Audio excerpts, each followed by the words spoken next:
Syekh Siti Jenar bahwa ilmu spiritual harus diajarkan kepada semua orang, karena justru dengan membuka tabir itulah orang akan mengetahui hakikat kehidupan dan rahasia hidupnya. Menurut Syekh Siti Jenar, keberadaan zat hanya ada beserta kemantapan hati dalam merengkuh Tuhan. Dalam diri tidak ada apa-apa kecuali menjadikan manunggal sebagai niat dan yang mewarnai segala hal yang berhubungan dengan asma, sifat, dan af'al pribadi. Syekh Siti Jenar mengungkapkan bahwa kemanunggalan tidak akan berhasil jika hanya mengandalkan perangkat syariat dan tarekat, apalagi sekedar syariat lahiriah. Kemanunggalan akan berhasil seiring dengan tekad hati dan keseluruhan pribadi dalam merengkuh Allah, sebagaimana roh Allah pada awalnya ditiupkan atas setiap pribadi manusia.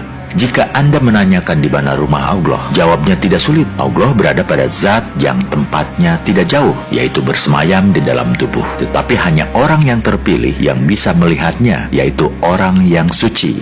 Pandangan Syekh Siti Jenar, adanya kehidupan itu karena pribadi. Demikian juga dengan keinginan hidup itu pun ditetapkan oleh diri sendiri. Tidak mengenal roh yang melestarikan kehidupan, tidak ikut merasakan sakit ataupun lelah, suka duka pun musnah karena tidak diinginkan oleh hidup. Dengan demikian, hidupnya kehidupan itu berdiri sendiri. Hal ini menunjukkan adanya kebebasan manusia dalam menentukan jalan hidup. Manusia merdeka adalah manusia yang terbebas dari belenggu kultural maupun belenggu struktural. Dalam hidup ini tidak boleh ada sikap saling menguasai antar manusia, bahkan antar manusia dengan Tuhan pun.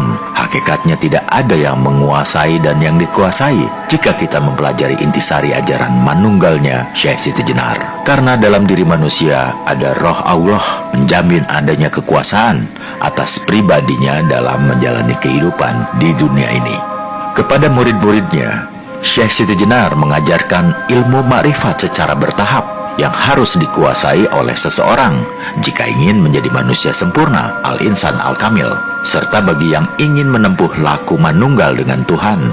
Pertama-tama, Syekh Siti Jenar mengajarkan tentang asal-usul manusia, ngelmu sangkan paran. Langkah berikutnya, Syekh Siti Jenar mengajarkan masalah yang berkaitan dengan kehidupan, khususnya apa yang disebut sebagai pintu kehidupan.